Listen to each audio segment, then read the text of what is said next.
మంచు విష్ణు కన్నప్ప కొత్త టీజర్ అయితే వచ్చేసింది మచ్చా.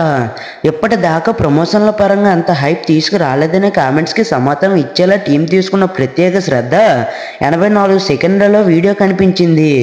దేవుడు అంటే నమ్మకం లేని తిన్నడు అమ్మవారి విగ్రహాన్ని సైతం రాయిగా భావిస్తాడు. అడవి గుండెల్లో నివసించే అతని జనాలపైకి శత్రువులు దాడి చేసినప్పుడు ఒక్కడే అడ్డుగా నిలబడి తరిమి కొడతాడు. అయితే ఇంత విరుద్ధ భావాలు కలిగిన తిన్నడు కన్నప్పగా ఎలా మారాడు, లయకారుడు శివుడిని ఎలా ప్రసన్నం చేసుకున్నాడు అనేది ఏప్రిల్ 25న థియేటర్లో అయితే చూడాల్సిందే. ఈసారి కాస్టింగ్ మొత్తాన్ని ఒక పద్ధతి ప్రకారం రివీల్ చేశారు. మంచు విష్ణు, మోహన్ బాబు, శరత్ కుమార్, ముఖేష్ ఋషి, అక్షయ్ కుమార్, కాజల్ అగర్వాల్, మోహన్ లాల్, ఐశ్వర్య భాస్కరన్ తదితరాలతో పాటు చివరి షాట్లో ప్రభాస్ మొహాన్ని చూపించిన విధానం అయితే అసలు ఈ టీజర్కి అయితే హైలైట్గా అయితే నిలిచింది మచ్చ. షెల్టన్ చావ్ ఛాయాగ్రహణం, స్టెఫెన్ దేవసి నేపథ్య సంగీతం సాంకేతికంగా ఎలివేట్ చేయడానికి ఉపయోగపడ్డాయి. కథపరంగా చూసుకుంటే దాచడానికి అవకాశం తక్కువ కాబట్టి కన్నప్ప టీం విజువల్స్ మీద ఎక్కువ దృష్టి అయితే పెట్టింది మచ్చ.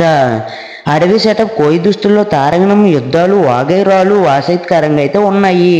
రెండో టీజర్ తో కన్నప్ప లెక్క మారిపోయిందనే చెప్పాలి మచ్చ.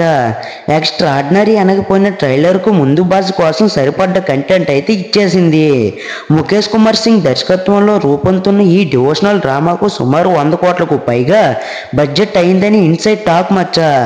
బిజినెస్ లో ప్రభాస్ పాత్ర ఎంత కీలకంగా కానుందో ఇప్పుడు టీజర్ ని శాంపిల్ గా చెప్పుకోవచ్చు.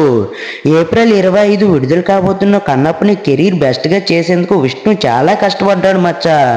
స్టార్ కాస్టింగ్ ని అతి కష్టం మీద ఒప్పించాడు. ఎప్పుడో 4 దశాబ్దాల క్రితం కృష్ణంరాజు గారు చేశాక కన్నప్ప మీద వస్తున్న సినిమా ఇదే. మీకు కన్నప్ప టీజర్ ఎలా అనిపించిందో కామెంట్ బాక్స్ లో కామెంట్ చేసేయండి.